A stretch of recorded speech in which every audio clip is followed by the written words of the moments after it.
இது சாலை மீன் எப்படி வெட்டுறதுன்னு காட்டியிருக்கேன் பார்த்துக்கோங்க. இது சாலை வெட்டுறதுக்கு முன்னாடி ஒரு 10-15 நிமிஷம் தண்ணியில் ஊற போடணும். அப்போ தான் அது மேலே உள்ள செதிலெல்லாம் கொஞ்சம் ஈஸியாக வரும் பார்த்துக்கோங்க.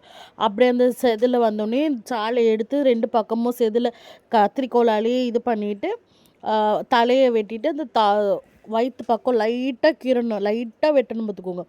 அப்புறம் இந்த குடல் நம்ம அப்படியே அந்த கத்திரிக்கோலை வச்சு எடுத்தாலே வந்துடும் பார்த்துக்கோங்க. இது கூடவே சாலக்கறி எப்படி கூட்டி வைக்கிறதுன்னு காட்டியிருக்கேன்.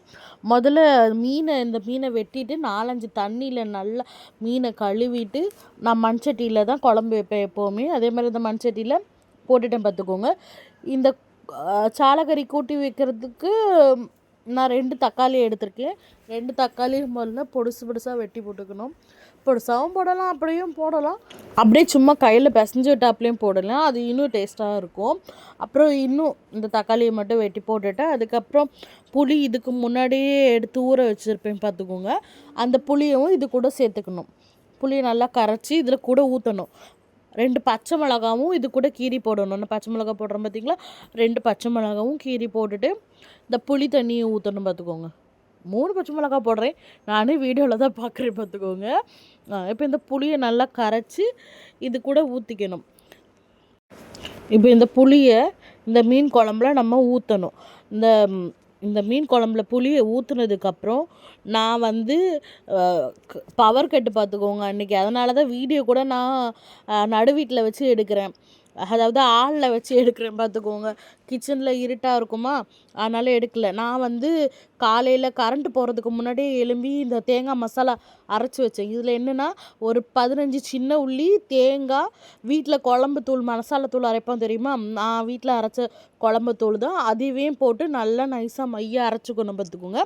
இந்த விழுது இது காலையில் சீக்கிரமே எழும்பி நான் அரைச்சிட்டனால இதை எடுக்க முடியல. நெக்ஸ்ட் டைம் கண்டிப்பாக மீன் குழம்புக்கு மசாலா அரைக்கும்போது கண்டிப்பாக எடுத்து உங்களுக்கு நான் வீடியோ அப்லோட் பண்ணுறேன். இதில் இன்னும் இந்த மிக்ஸி ஜாரில் தண்ணி ஊற்றி நம்ம கழுவிக்கலாம்.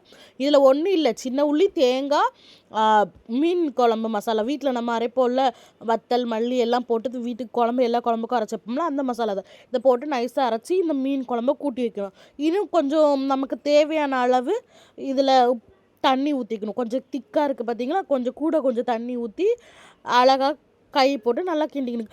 கை போட்டு கிண்டும் போல யோசிக்கவே கூடாது. இன்னும் கருவேப்பிலை போடணும் பார்த்துக்கோங்க. நான் கருவேப்பிலை போட மறந்துட்டேன்னு நினச்சேன். கருவேப்பிலை போடணும் கடைசியாக.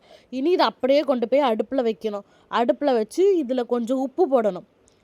குட்டி வச்ச கறியில் உப்பு போடணும். உப்பு போட்டுட்டு கரண்டியை வச்சு கொஞ்சம் நல்லா கிண்டி விட்டுட்டு 20லேருந்து 25 நிமிஷம் நல்லா கொதிக்க விடணும். கொதிக்கும் போது இந்த வீடே மணத்துச்சு தெரியுமா. சாலக்கறி தான். சாலை மீனே ஒரு தனி டேஸ்ட்டு தான். இதில் மாங்காவும் முருங்காயும் போட்டிருந்தா செம்ம சூப்பராக இருந்திருக்கும்.